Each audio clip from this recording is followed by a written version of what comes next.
Video like जरूर कर लीजिए और ऐसे वीडियो लगातार फ्री में पाने के लिए चैनल को तुरंत सब्सक्राइब कर लीजिए और बेल आइकन को जरूर टैप कर लीजिए ताकि आगे भी सारे वीडियो आपको मिलते रहे। यूट्यूब में फॉलो करते हैं तो प्लीज ये वाला फ्री टेलीग्राम चैनल जरूर ज्वाइन कर लीजिएगा। सारे नोटिफिकेशन सारे अपडेट यहीं पे आते हैं, ध्यान रखिए। Hello friends, welcome back to our YouTube channel CSAT preparation. उम्मीद है कि आप स्वस्थ होंगे और बेहतर पढ़ाई कर रहे होंगे।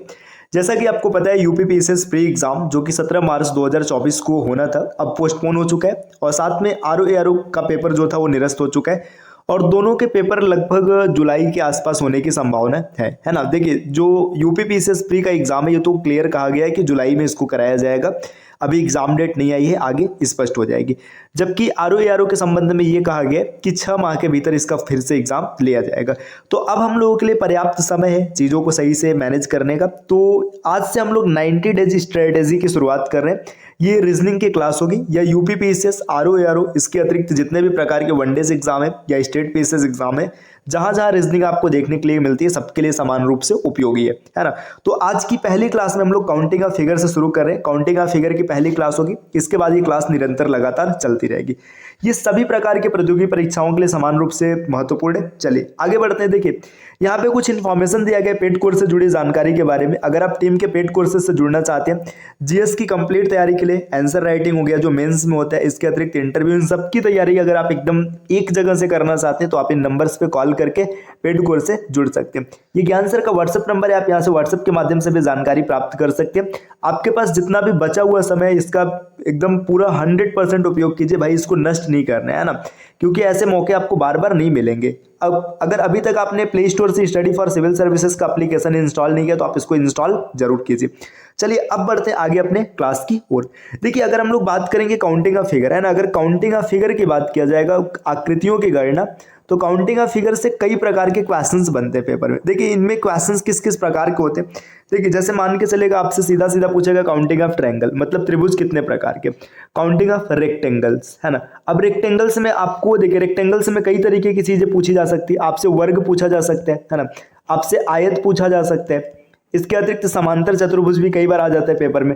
तो देखिए, त्रिभुज में त्रिभुज पूछेगा। अब रेक्टेंगल्स की बात करेंगे तो इसमें 3 प्रकार के क्वेश्चंस बन जाते हैं। वर्ग की संख्या बताइए, आयत की संख्या बताइए या फिर समांतर चतुर्भुज की संख्या बताइए। इसके अतिरिक्त कई बार नंबर ऑफ लाइंस पूछ लिया जाता है, रेखाओं की संख्या है ना। रेखाओं के बाद वृत्तों की भी संख्या कई बार पूछ लिया जाता है, वृत्तों की संख्या। वृत्तों की संख्या के अतिरिक्त देखिए कई बार बना हुआ कोण पूछ लिया जाता है और कोण के अतिरिक्त कई बार विकर्ण के से जुड़े क्वेश्चन आ जाते हैं। तो ये काउंटिंग ऑफ फिगर से कुछ इतने प्रकार के प्रश्न आपको देखने के लिए मिलेंगे। त्रिभुजों की संख्या, देखिए चतुर्भुज की बात करेंगे तो इसमें 3 प्रकार की चीजें मिलेंगी, वर्ग, आयत और समांतर चतुर्भुज। रेखाओं की संख्या, वृत्तों की संख्या, कोण और विकर्ण के बारे में। तो हम लोग शुरुआत कर रहे हैं काउंटिंग ऑफ ट्रायंगल, मतलब त्रिभुजों की गणना। तो यहाँ पे देखिए कुछ आकृतियां दी गई, अब एक एक करके सबको एनालाइज करते हैं और सबके बारे में समझने का प्रयास करते हैं। देखिए, आपको बताना है इस आकृति में कितने त्रिभुज है। तो जब कभी भी ऐसी आकृति बने तो इसमें देखिए यहाँ पे आप इसको पूरा पूरा निकाल सकते हैं। अगर हम इसमें देखें कितने त्रिभुज है, देखिए एक ये रहा, एक त्रिभुज इस तरफ आ गया है ना, दूसरा त्रिभुज यहाँ पर इस तरफ रहा। अब जब दोनों को हम लोग मिक्स करेंगे तो एक नया त्रिभुज दिखेगा, ये पूरा बड़ा वाला त्रिभुज ये रहा, त्रिभुज संख्या 3। तो इस आकृति में आपको 3 त्रिभुज दिख रहे हैं। छोटी आकृति थी तो आपने आसानी से निकाल लिया। इसका तरीका क्या होगा, तो इसका तरीका ये कि जब कभी भी किसी भी त्रिभुज को इस प्रकार से ऊर्ध्वाधर रेखाओं के द्वारा विभाजित किया जाएगा तो इसका सीधा सा तरीका है, स्मार्ट अप्रोच, कि जितने भी खंड आपको मिलेंगे, देखिए 1 और 2 खंड है ना, तो इन दोनों को आपस में जोड़ दीजिएगा 1 + 2। तो इस आकृति में कुल त्रिभुजों की संख्या हो जाएगी 3, जो कि हम लोगों ने एक एक करके देख लिया। देखिए इसी प्रकार यहाँ पर देखेंगे ये 3 खंडों में विभाजित है। देखिए 1, 2, 3। अब 1, 2 और 3 को अगर मिक्स करेंगे तो यहाँ पर मिलेगा 6। तो इस आकृति में कुल 6 त्रिभुज है। एक एक करके समझते हैं कि 6 त्रिभुज कहाँ पर है। देखिए आपको ये सीधा एक त्रिभुज दिख रहा है, यहाँ पर दूसरा दिख रहा है और यहाँ पर तीसरा दिख रहा है। अब हम पूरी आकृति को जब मिक्स करेंगे इन दोनों से मिल करके यहाँ पे एक त्रिभुज बनेगा, त्रिभुज संख्या 4। ठीक, ये 4 हो गया और एक त्रिभुज यहाँ पर बन रहा है, त्रिभुज संख्या 5। देखिए 5 त्रिभुज रहा और एक पूरा बड़ा वाला, तो ये 6 त्रिभुज आपको सीधा सीधा यहाँ पर दिख रहा है। चलिए बढ़ते हैं और अगले स्लाइड पर। यहाँ पर देखिए इस आकृति में आपको बताना है कुल त्रिभुजों की संख्या। देखिए 1, 2, 3, 4 खंड में, तो इन सबको जोड़ दीजिएगा। 4, 3, 7, 2, 9 और 1, 10। इस आकृति में कुल 10 त्रिभुज है। तो अगर कभी भी किसी त्रिभुज को इस प्रकार से ऊर्ध्वाधर रेखाओं के द्वारा विभाजित किया जाएगा तो कुल त्रिभुजों की संख्या आप आसानी से बता लेंगे, आपको कोई समस्या नहीं होगी। ठीक, इसके बाद देखिए यहाँ पर अगर क्षैतिज रेखाओं के द्वारा त्रिभुज को विभाजित किया जाएगा तब का ट्रिक क्या है, तो आपको जितनी क्षैतिज रेखा मिलेगी, देखिए जितनी भी क्षैतिज रेखा मिलेगी उतने ही आपको त्रिभुज मिलेंगे। क्षैतिज रेखा यह हमेशा बराबर होगा त्रिभुज के। इस आकृति में देखिए 1 2 और 3, 3 क्षैतिज रेखा है, मतलब इस आकृति में कितने त्रिभुज है, 3 त्रिभुज। अगर आपको एक एक करके निकालना, देखिए एक त्रिभुज ये छोटा वाला रहा, पहला त्रिभुज। इसके बाद देखिएगा यहाँ पर ब्लू कलर को देखेंगे, ये पूरा यहाँ से यहाँ तक ये दूसरा त्रिभुज हो जाएगा, और इसके बाद एक पूरा ये जो बड़ा वाला त्रिभुज दिख रहा है त्रिभुज संख्या 3 हो जाएगा। तो इस प्रकार की अगर क्षैतिज रेखाएं रहेंगी तो इसमें आपको सिर्फ रेखाओं को काउंट करना है, कुल त्रिभुज अपने आप निकल कर आ जाएगा। आते हैं नेक्स्ट स्लाइड पे, देखिए यहाँ पे क्या दिया गया, देखिए कितनी क्षैतिज रेखा है, 1 2 3 4 और 5, इसमें 5 क्षैतिज रेखा है, तो इस आकृति में कुल त्रिभुजों की संख्या 5। ठीक, अब देखिए इस आकृति में क्या किया गया, इसको थोड़ा सा आगे बढ़ाया गया, इसमें क्षैतिज और ऊर्ध्वाधर दोनों रेखा है। तो इसमें पहले हम एक क्षैतिज रेखा के द्वारा या फिर ऊर्ध्वाधर रेखा के द्वारा त्रिभुजों की संख्या को निकालेंगे, उसके बाद दूसरे को निकालेंगे और दोनों का मल्टीप्लाई कराएंगे, है ना। मल्टीप्लाई का मतलब कैसे मल्टीप्लाई कराएंगे ये देखेंगे। देखिए यहाँ पर या फिर आप सीधा सीधा एक एक को निकाल के जोड़ भी सकते हैं, कोई जरूरी नहीं कि मल्टीप्लाई ही कराइए, समझने का तरीका है। देखिए अगर हम मान के चलिए यहाँ पर इस जोन को देखें, ये इस खंड को देखेगा, इस खंड को देखिए, इस पूरे को देखेंगे, देखिए यहाँ पर ये 1 2 और 3, 3 खंडों में विभाजित है। अगर आप इसमें निकालेंगे तो आपको मिलेगा 6 त्रिभुज, 6 मिला। इसके बाद देखिए 1 2 3, 3 क्षैतिज रेखा, तो यहाँ पर 3 से मल्टीप्लाई करा देंगे 18 आ जाएगा। बाकी इससे ज़्यादा बेहतर है कि आप एक एक करके निकाल के देख लीजिए। देखिए यहाँ तक आपको ये देखिए इसमें 6 मिला है, अगर हम यहाँ तक भी देखेंगे तो फिर से वही आकृति बन रही, तो यहाँ पर भी आपको कितने त्रिभुज मिलेंगे, 6 मिलेंगे, 6 और 6 12 हो गए, और यहाँ पर भी आप देखेंगे तो नीचे भी आपको 6 मिला है, तो 12 और 6 18। तो इस आकृति में कुल त्रिभुजों की संख्या हो जाएगी 18। नेक्स्ट और आगे बढ़ते, देखिए यहाँ पर देखिए अब इसमें बताना है, तो इसमें हम लोग कैसे निकालेंगे, एक एक करके समझने का प्रयास करते हैं। देखिए सबसे पहले इस पूरे त्रिभुज को देखेंगे, जो पूरा बड़ा वाला त्रिभुज है। अगर आप इस पूरे बड़े वाले त्रिभुज को देखेंगे यहाँ से पूरा यहाँ तक, तो इसमें कितनी स्थितियां बन रही, देखिए पहले ये 3 खंडों में विभाजित है, देखिए एक पूरा ये रहा और यहाँ पर ये दूसरा रहा, तो 1 2 और 3 इन सबको जोड़ेंगे तो आपको मिलेगा 6, यहाँ तक 6 त्रिभुज मिला। इसके बाद और आगे क्या होने वाला है, देखिए आप इस जोन को देखेगा, ये जो बन रहा है यहाँ पर, अगर आप इस जोन को देखेंगे तो यहाँ तक आपको कितने त्रिभुज मिलेंगे, 1 और 2 मतलब 3 त्रिभुज यहाँ पर मिल गया। और इसके बाद यहाँ पर देखिए ये जो ग्रीन कलर का शेड दिख रहा है आपको, इसको है ना, यहाँ पर भी आपको कितने त्रिभुज मिलेंगे, 1 और 2 3। तो इस आकृति में कितने त्रिभुज है, 3 3 6 और 6 12, तो 12 त्रिभुज यहाँ पर देखने के लिए आपको मिलेगा।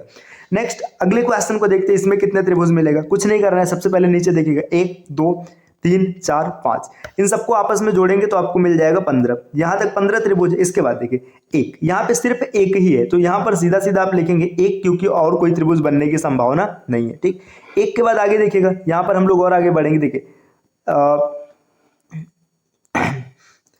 रुकेगा, अच्छा ये यहाँ पर पूरा बढ़ रहा है ना, माफ कीजिएगा, मतलब मैंने ध्यान नहीं दिया, 1 2 3 4 5, तो यहाँ पर भी 15 आएगा, है ना। ये एक खाली इसमें देखिए, एक की बात करेंगे तो ये खाली इस जोन में, तो यहाँ पर 1 मिला। फिर यहाँ पर देखिए 1 2 3, इसको जोड़ेंगे तो 6 हो जाएगा। फिर देखिए 1 2 3, यहाँ पर भी 6 मिल जाएगा। तो इस आकृति में कुल त्रिभुजों की संख्या 6 6 12 1 13, 13 में 30 जोड़ेंगे तो 43, है ना। 43 कहाँ से, एक बार फिर से समझ लेते हैं। देखिए अगर एक एक करके हम लोग समझेंगे तो सबसे पहले इस पूरे बड़े वाले त्रिभुज के देखिएगा, यहाँ पे जो पूरा बड़ा वाला त्रिभुज बना है, अगर हम इस पूरे त्रिभुज को देखेंगे, ये जो दिख रहा है अभी पिंक कलर से शेड होता हुआ दिखाई दे रहा है, देखिए इस पूरे को पहले पेंट कर लेते तो ज्यादा बेहतर क्लियर होगा। ये देखिए जहां पिंक कलर से जितना बना है सिर्फ इसको देखिएगा, देखिए 1 2 3 4 5, इन सब 5 को जोड़ेंगे तो आपको मिलेगा 15, 15 मिल गया। इसके बाद ये जो ब्लू कलर वाला सेट है इसको देखिएगा, देखिए अगर ब्लू कलर वाले को देखेंगे इसको, है ना, ये पूरा जो सेट बनने जा रहा है अभी, देखिए ये रहा, ये बन रहा है ना। अगर आप इस ब्लू कलर वाले सेट को भी देखेंगे तो 1 2 3 4 और 5, 5 मतलब यहाँ पर भी आपको 15 मिलेगा। इसके बाद इस ग्रीन को देखिएगा, ग्रीन वाले को अगर देखेंगे तो यहाँ पर अभी एक ही है, तो इसीलिए हम लोगों ने यहाँ पे 1 लिखा है। ठीक, इसके बाद फिर आप वापस से इस ब्लैक वाले को देखेंगे, जो ब्लैक वाला शेड है ना, इस ब्लैक को देखेंगे, देखिए 1 2 3 मतलब 6 हो जाएगा, और लास्ट में ऊपर 1 बचा है, 6 यहाँ पर भी आएगा। तो इसमें कुल 43 त्रिभुज मिलेंगे, है ना। चलिए अब आते हैं अगले स्लाइड पर। नेक्स्ट अगले स्लाइड पर क्या है, देखिए यहाँ पर इस प्रकार की आकृति है। अब इस प्रकार की आकृति में कितने त्रिभुज होते हैं तो आप एक एक करके आसानी से गिन सकते हैं। देखिए एक त्रिभुज ये रहा, है ना, एक ये रहा, इसके बाद देखिए 2 3 4 और एक पूरा बड़ा वाला त्रिभुज 5। तो देखिए आप इसको डायरेक्ट याद रख सकते हैं कि जब कभी भी एक त्रिभुज के अंदर दूसरा ऐसा त्रिभुज बनाया जाता है तो इसमें आपको कुल त्रिभुजों की संख्या मिलेगी 5। आप इसको यहाँ से भी याद रख सकते हैं, या फिर इसका एक तरीका होता है 4n - 3। इसका मतलब क्या है, इससे समझते हैं 4n - 3 क्या है। देखिए n मतलब जितने त्रिभुज आपको देखेंगे, जैसे यहाँ पे 1 2 है ना, त्रिभुज के अंदर जो त्रिभुज दिखेगा, 2 त्रिभुज दिख रहा है तो n की वैल्यू रखेंगे 2, तो 4 दूना 8 में से 3 को माइनस करेंगे तो मिल जाएगा 5। तो इस प्रकार इसमें कितने त्रिभुज है, इसमें आपको टोटल 5 त्रिभुज मिलेंगे। नेक्स्ट आते हैं अगले स्लाइड पर, देखिए ये भी इसी फार्मूले पर है। देखिए आप सीधा सीधा फार्मूला लगाइएगा, 1 2 3, 3 त्रिभुज देगा तो आप लिखेंगे 4 गुणे 3 और -5।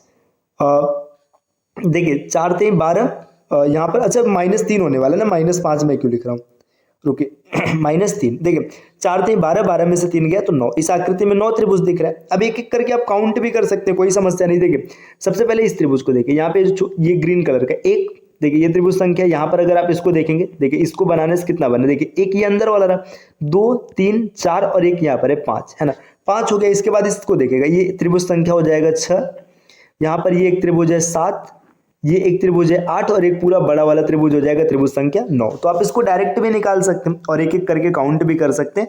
तो अगर फार्मूले से निकालेंगे थोड़ा जल्दी हो जाएगा। नेक्स्ट देखिए अगले क्वेश्चन पर आते हैं। देखिए अब इसमें आपको बताना है कितने त्रिभुज है, कुछ नहीं करना है कि नहीं है। देखिए 1 2 3 4, 4 दिख रहे हैं तो आप सीधा सीधा फार्मूला लिखना 4n-3। n की वैल्यू कितनी रखनी है, 4 रखनी, तो 4 चौका 16, 16 में से 3 गया 13। तो इस आकृति में कुल 13 त्रिभुज है। अगर आपको गिनना है तो आप गिन सकते हैं। देखिए एक ये पूरा बड़ा वाला त्रिभुज है ना, दूसरा देखिए ये छोटा वाला, ये वाला रहा त्रिभुज संख्या 2, यहाँ पर त्रिभुज संख्या 3 और एक त्रिभुज संख्या 4। देखिए यहाँ तक 4 त्रिभुज बन गया है ना। इसके बाद ये एक अंदर का है, देखिए कलर चेंज करते हैं, रेड कलर लेते हैं, त्रिभुज संख्या 5, ठीक, ये त्रिभुज संख्या 6, यहाँ पर त्रिभुज 7 और ये त्रिभुज संख्या 8, ठीक। इसके बाद देखिए 9 10 11 12 और इसके बाद एक त्रिभुज यहाँ पर छूट रहा है, त्रिभुज संख्या 13, ये कलर चेंज करते हैं, ब्लू कलर से 13। तो इस आकृति में कुल 13 त्रिभुज है। एक एक करके भी आप निकाल सकते हैं और डायरेक्ट फार्मूले से भी गिन सकते हैं। आते हैं अगले स्लाइड पर। देखिए अब यहाँ पर क्या किया गया, जो क्षैतिज रेखाओं द्वारा ऊर्ध्वाधर रेखाओं द्वारा त्रिभुज को बांटा गया उस प्रयोग को, और यहाँ पे जो पीछे हम लोगों ने कॉन्सेप्ट पढ़ा है उसको, दोनों को प्रयोग किया गया। तो यहाँ पर अगर हम लोग देखें इस खंड को देखें, ये जो खंड यहाँ पे दिख रहा है, देखिए 1 2 3, 3 मतलब कितने त्रिभुज, 6 त्रिभुज। इसी तरीके से यहाँ पर भी अगर आप देखेंगे इसमें भी कितने त्रिभुज, देखिए 1 2 3, 3 मतलब 6 त्रिभुज, और 6 त्रिभुज यहाँ पर भी मिलेगा, 6 त्रिभुज यहाँ पर भी मिलेगा, 1 2 3 6 त्रिभुज, तो 6 त्रिक 18 हो गया। इसके बाद और इसमें कौन कौन से त्रिभुज छूट रहे हैं, तो एक त्रिभुज देखिए ये जो अंदर वाला छूट रहा है, त्रिभुज संख्या 19 हो गया, और एक पूरा का पूरा ये बड़ा वाला त्रिभुज बच रहा है, तो त्रिभुज संख्या 20 हो गया। तो इस आकृति में कुल त्रिभुज कितने मिलेंगे, 20 मिलेंगे। चलिए अब आते हैं और भी आगे। देखिए नेक्स्ट अगले स्लाइड पर देखिए, यहाँ पर क्या करना है, आपको बताना है कि इसमें कितने त्रिभुज है। कुछ नहीं, आप आसानी से बता लेंगे। देखिए सबसे पहले इस जोन को देखेगा, अगर आप इसको देखेंगे तो यहाँ तक आपको मिलेंगे 5 त्रिभुज, ठीक। इसके बाद हम लोग इसको देखेंगे, इस खंड को, तो यहाँ पर भी आपको मिलेंगे 5 त्रिभुज, है ना। और फिर इस खंड को देखेंगे तो यहाँ पर भी आपको मिलेगा 5 त्रिभुज, तो 5 से 15 त्रिभुज ऐसे डायरेक्ट हो चुका है। इसके बाद देखिए ये जो एक ये अंदर वाला त्रिभुज बच रहा है, त्रिभुज संख्या 16, और एक पूरा ये बड़ा वाला, ये जो यहाँ पर बन रहा है त्रिभुज संख्या 17। तो इस आकृति में कुल कितने त्रिभुज है, कुल 17 त्रिभुज हो जाएंगे। चलिए अब आते हैं अगले स्लाइड पर। देखिए नेक्स्ट यहाँ पर आपको बताना है कि इस आकृति में कुल कितने त्रिभुज है। देखिए जब कभी भी किसी त्रिभुज को उसके विकर्णों के द्वारा इस प्रकार 6 भागों में विभाजित किया जाएगा तो उस आकृति में कुल त्रिभुजों की संख्या है 16। सीधा सीधा आप याद रखिए। अब एक एक करके अगर आपको ढूंढना है तो आप ढूंढ भी सकते हैं। इसमें कुल 16 त्रिभुज कहाँ पर बनेंगे, चलिए ढूंढ के देखते हैं, एक एक को निकालते हैं। देखिए सबसे पहले अगर हम लोग देखेंगे, एक एक करके निकालने का प्रयास करेंगे। देखिए आप इस खंड को देखेंगे, ये जो ब्लू कलर से आपको दिखाई दे रहा है, इस खंड में आपको कितने त्रिभुज मिलेंगे, 3 त्रिभुज मिलेगा। इसके बाद इस रेड कलर वाले जोन को देखेगा, यहाँ पर भी आपको कितने त्रिभुज मिलेंगे, 3 त्रिभुज मिलेंगे, 3 3 6, और यहाँ पर एक जो साइड में छूट रहा है ये वाला जोन, इसमें भी आपको मिलेगा 3 त्रिभुज, तो 3 3 6 3 9 त्रिभुज मिल गया। और एक पूरा बड़ा वाला त्रिभुज एक और एक्स्ट्रा मिल जाएगा, तो 9 और 1 10 हो गया। अब यहाँ पे देखना इस ग्रीन कलर को, देखिए यहाँ पर अगर आप देखेंगे तो एक त्रिभुज ये बन रहा है, त्रिभुज संख्या 11, और एक यहाँ पर ये बन रहा है त्रिभुज संख्या 12। इसी तरीके से इस लाइन से भी, ये जो ब्लैक कलर से लाइन बन रहा है, इससे भी 2 त्रिभुज बनेगा, है ना, इससे भी 2 त्रिभुज बनेगा, तो 12 और 2 14, और एक लाइन है इससे भी 2 बनेगा, तो 14 और 2 16। तो इस आकृति में कुल 16 त्रिभुज है। आपने एक एक करके आसानी से सबको देख लिया। अब आते हैं अगले स्लाइड पर, आज की क्लास का अंतिम स्लाइड। देखिए यहाँ पर इस आकृति में कितने त्रिभुज है इसको बताना। देखिए अगर हम ये जो ये लाइन है, अगर इसको यहाँ पे हटा दे, ये जो लाइन है, अगर इसको हटा दिया जाए तो अभी इस आकृति में कितने त्रिभुज बचेंगे।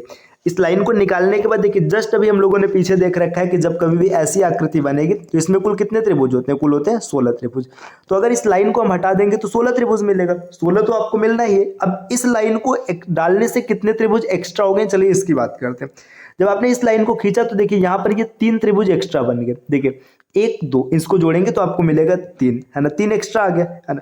ऊपर देखिए ऊपर यहाँ पर ये 3 त्रिभुज और एक्स्ट्रा हो गए, है ना, ये 3 एक्स्ट्रा हो गए। तो 3 वहां पर एक्स्ट्रा हुआ था, 3 यहाँ पर हो गया, 3 और भी हम लोगों ने जोड़ लिया।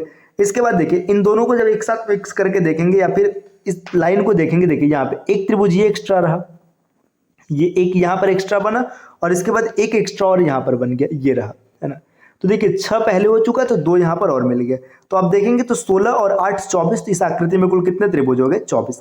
तो ये काउंटिंग ऑफ फिगर की पहली क्लास रही। हम लोगों ने कुछ त्रिभुज की में मतलब कुछ आकृतियों में त्रिभुज को निकालना सीखा है। इस प्रकार की क्लासेस आपको निरंतर मिलती रहेगी। बस आपको सी सेट प्रिपरेशन के इस यूट्यूब चैनल को सब्सक्राइब करना है। और अगर आप टीम के पेड कोर्सेज से जुड़ना चाहते हैं अपनी कंप्लीट तैयारी के लिए, तो आप इन दिए गए नंबर्स पे कॉल करके पेड कोर्स से जुड़ने की प्रक्रिया समझ सकते हैं। ये ज्ञान सर का व्हाट्सएप नंबर है, आप यहाँ से व्हाट्सएप के माध्यम से भी जानकारी प्राप्त कर सकते हैं। और अगर अभी तक आपने स्टडी फॉर सिविल सर्विसेज का एप्लीकेशन इंस्टॉल नहीं किया तो प्ले स्टोर से भैया जरूर इंस्टॉल कीजिएगा। चलिए मिलते हैं आपसे नेक्स्ट वीडियो में कुछ नए इन्फॉर्मेशन के साथ, तब तक के लिए नमस्कार।